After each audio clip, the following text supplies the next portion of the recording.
Assalamualaikum warahmatullahi wabarakatuh. Selamat pagi anak-anakku, siswa-siswi SMP Al-Huda kelas 7. Bagaimana keadaan kalian? Semoga kalian semua dan keluarga dalam keadaan sehat. Sebelumnya kita sebelum memulai pelajaran kita berdoa dulu ya.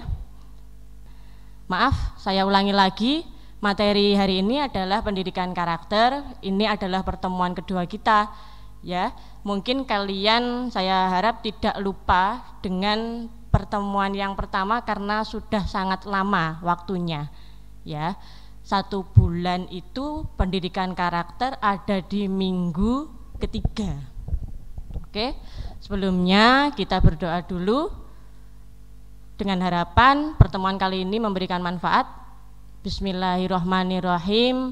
Raditu billahi robba wa bil islami dina wa bi muhammadin nabiyya wa rasula rabbi zidni ilma warzuqni fahma amin amin ya rabbal alamin. Nah, sebelum kita ke materi hari ini, kita flashback dulu sebentar, yaitu ke materi pertemuan sebelumnya yang ada pada tanggal 19 September. Jadi sudah lama sekali, moga-moga kalian tidak lupa. Di situ saya tulis yang pertama adalah bimbingan dan konseling. Kemarin kita sudah menjelaskan tentang apa sih bimbingan konseling itu. Pengertiannya bagaimana, yaitu adalah layanan bantuan kepada peserta didik baik secara perorangan maupun kelompok agar bisa mandiri dan berkembang secara optimal. Dan materi yang selanjutnya kemarin itu adalah tentang pendidikan karakter. Apa itu pendidikan karakter? Yaitu penanaman nilai-nilai karakter pada peserta didik. Langsung saja ya, kita ke tema hari ini.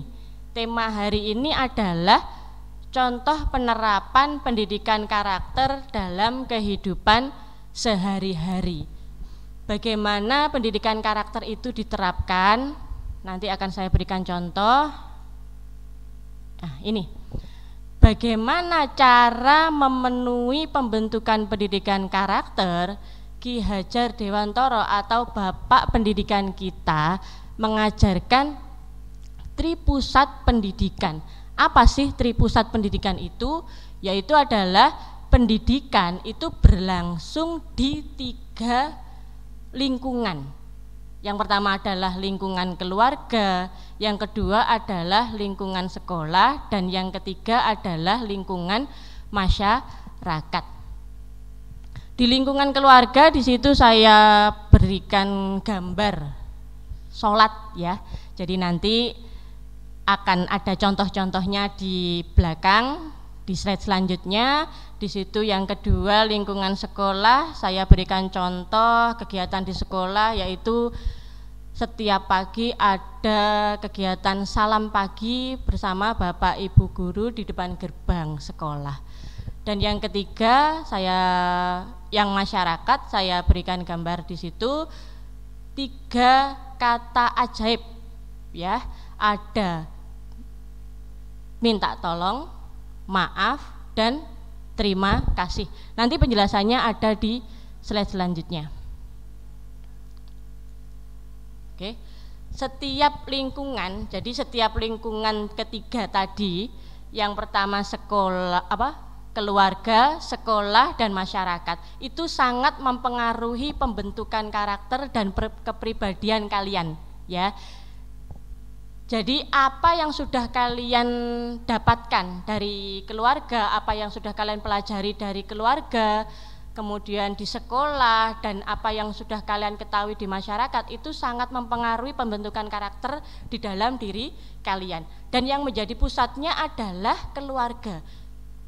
Kenapa keluarga kok menjadi pusat pembentukan kepribadian seseorang? Karena dari mulai kalian lahir, kalian sudah belajar bagaimana apa ya, kalian sudah diajari oleh orang tua kalian dari mulai kalian lahir, kalian diajari berbicara yang baik, kemudian berperilaku yang baik, diajari sopan santun. Itulah kenapa pusatnya itu ada di keluarga. Oke, selanjutnya contoh penerapan pendidikan karakter di lingkungan keluarga. Pembentukan karakter membutuhkan contoh dari orang tua. Jadi pembentukan karakter itu tidak bisa berlangsung begitu saja, harus dicontohkan sama orang tua. Ya, ketika zaman kecil itu harus dicontohkan. Di situ saya tulis misalnya sholat 5 waktu. Ya, ini maaf. Ketika keluarga kalian atau orang tua kalian sudah menanamkan kalian untuk selalu rajin atau disiplin dalam menjalankan sholat 5 waktu, otomatis secara nggak langsung kalian juga akan seperti itu, ya. Kalau orang tua kalian sudah melaksanakan sholat 5 waktu dengan tertib, otomatis kalian juga akan mengikuti seperti itu, ya. Terus yang kedua, di situ ada sopan santun. Di sini sopan santun contohnya banyak, bisa itu sopan santun ketika sampean makan saja itu ada sopan santunnya, tidak boleh bersuara, kemudian waktu makan tidak seperti di warung, kakinya dinaikkan dan lain-lain. Itu semua diajari atau terbentuk dari orang tua. Kalau orang tua kalian ini ketika di rumah makan dengan cara seperti itu, kakinya dinaikkan dan lain-lain, otomatis kalian akan meniru. Nah, itulah pembentukan karakter di keluarga itu seperti itu. Yang ketiga, di situ ada menyayangi dan menghormati saudara. Ketika sampean diajari saling menghormati dengan saudara, kalian pasti akan menghargai, menghormati saudara. Misal, contoh kecil saja, sampean mempunyai kakak. Ketika sampean tidak diajari cara menghormati, kalian akan memanggil kakak kalian itu dengan sebutan nama saja, nggak ada nama kak, nggak ada nama mas atau mbak. Kalau dalam bahasa Jawa itu jangkar gitu ya. Itu sangat penting loh ya. Kelihatannya sangat sepele tapi sebenarnya sangat penting dalam membentuk karakter kalian. Yang keempat, di situ melakukan tugas di rumah atau membantu orang tua. Jadi membantu orang tua kalau tidak dibiasakan atau tidak diajarkan dari sampean kecil, ya.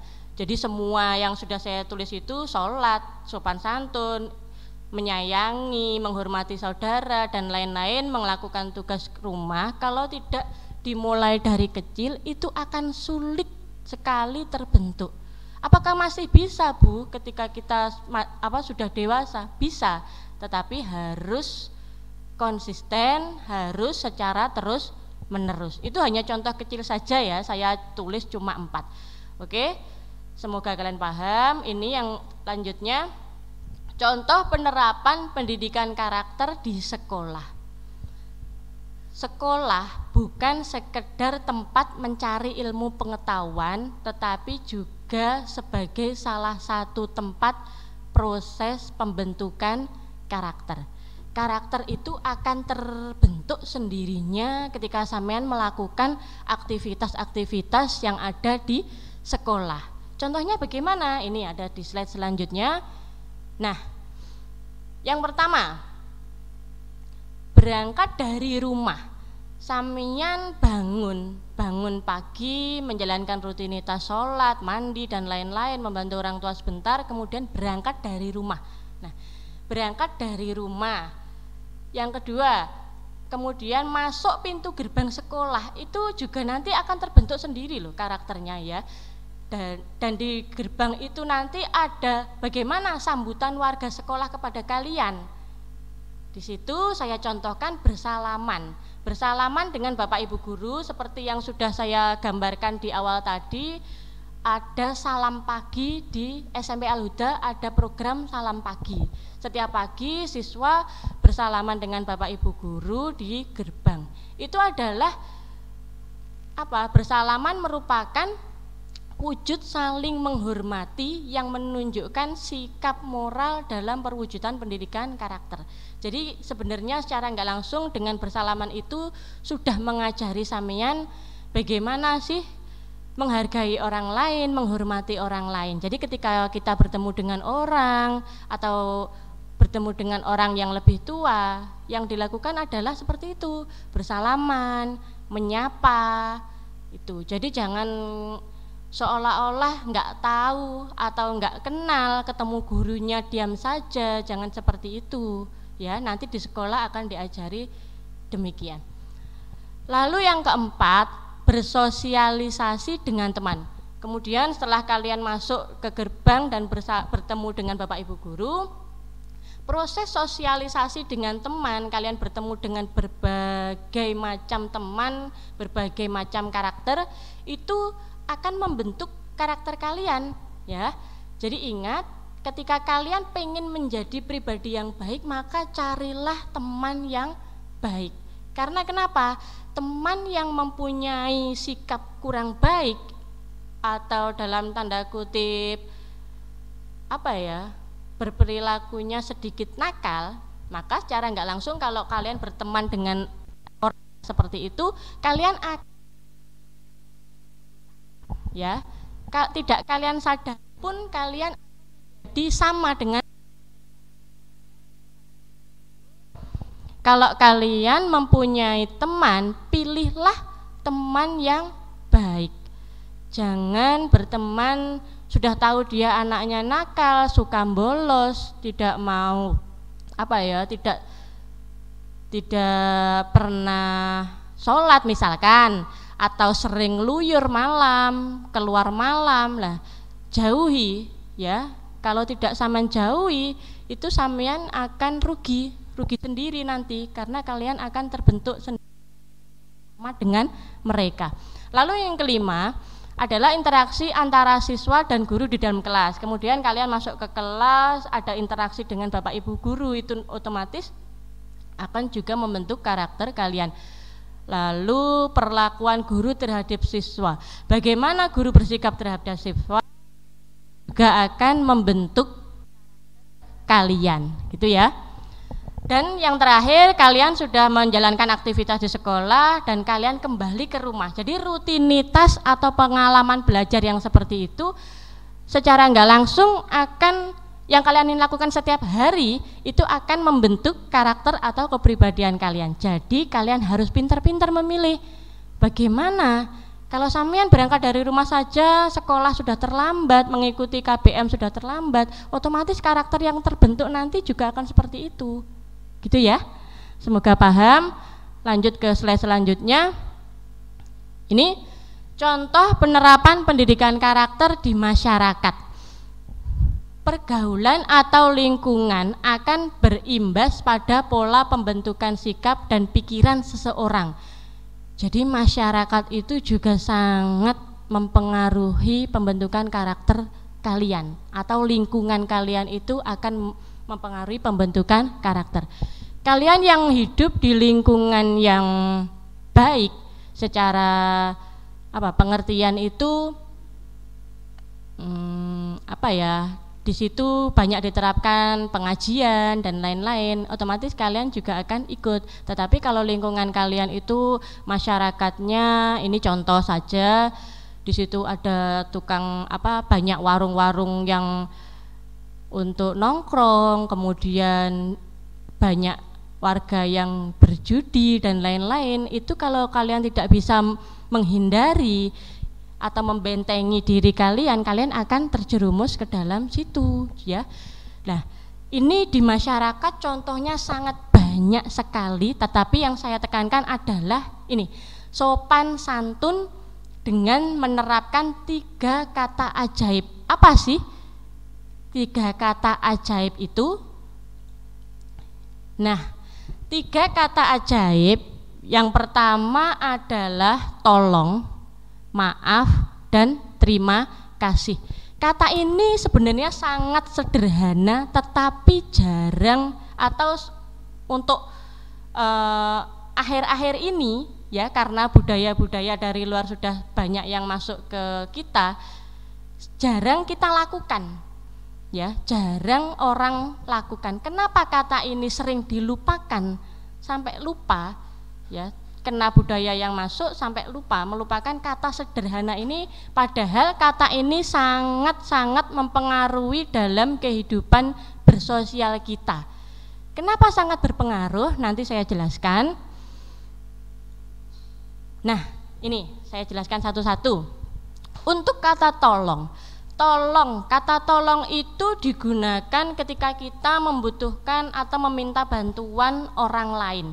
Seseorang yang kita butuhkan bantuannya akan lebih merasa dihargai ketika kita menggunakan kata tolong dan berucap dengan santun. Saya berikan contoh.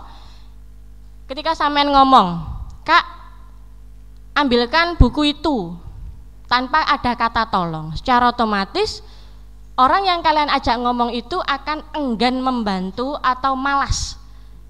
Dia akan pasti berpikiran, enak aja nyuruh-nyuruh, emangnya kamu siapa? Nah, pasti akan punya pikiran seperti itu.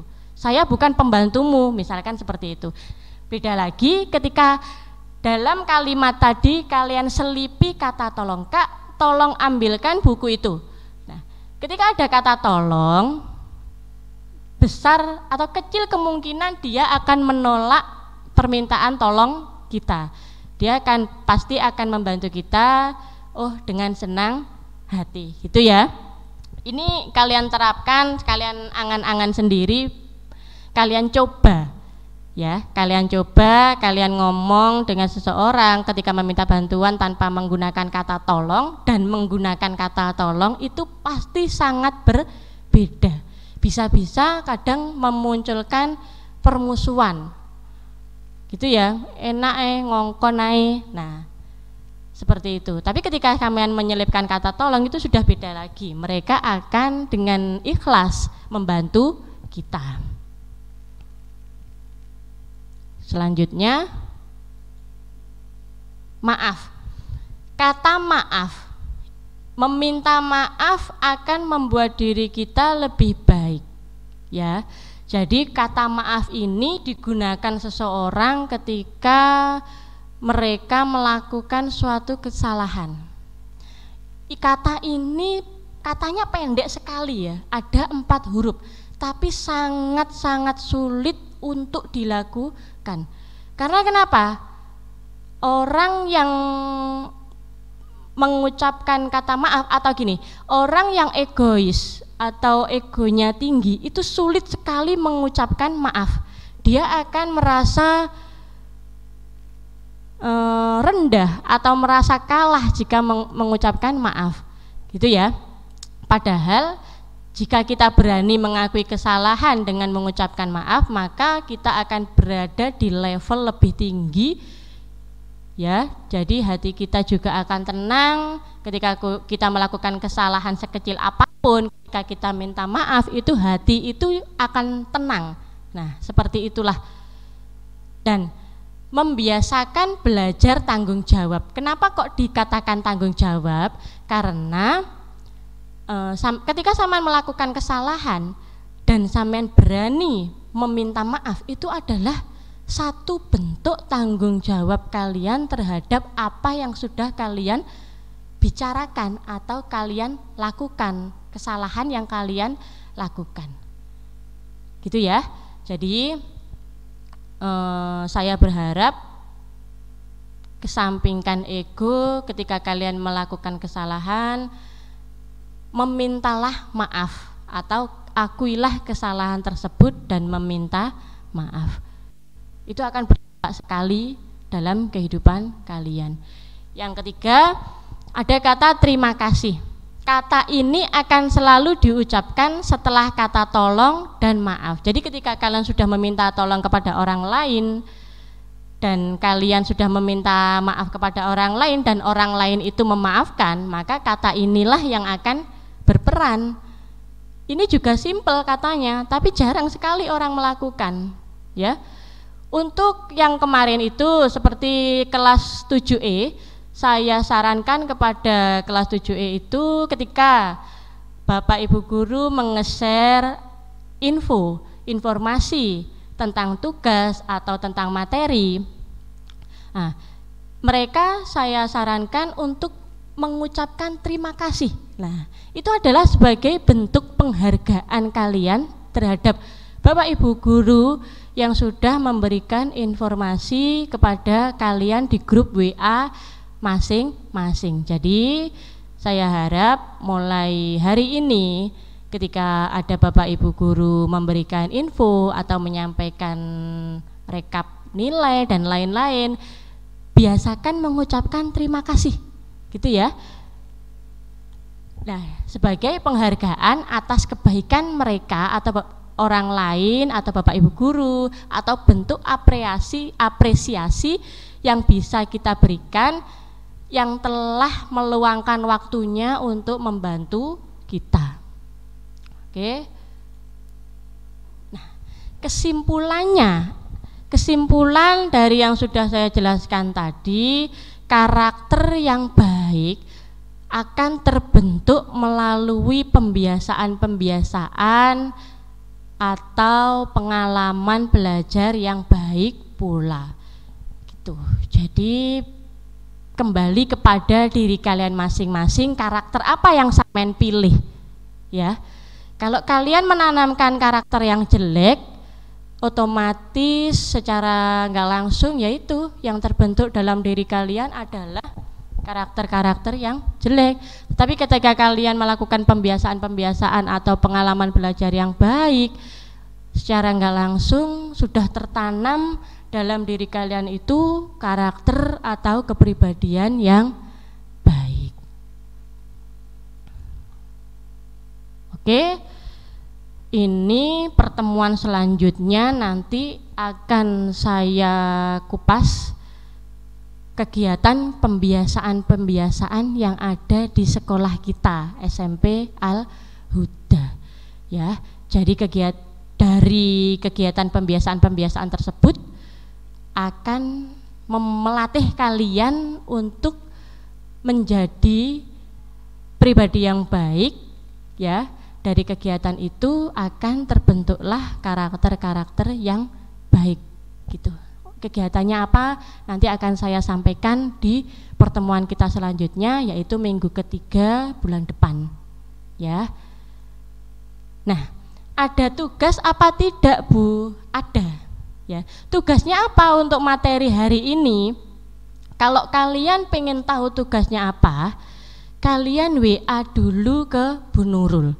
Di situ sudah saya tulis nomor saya 0857 30 181 939. Kalian WA dulu ke saya, sebutkan nama lengkap dan kelas.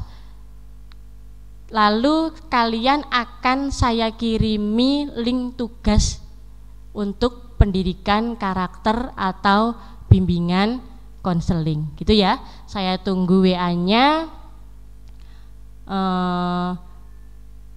secepatnya.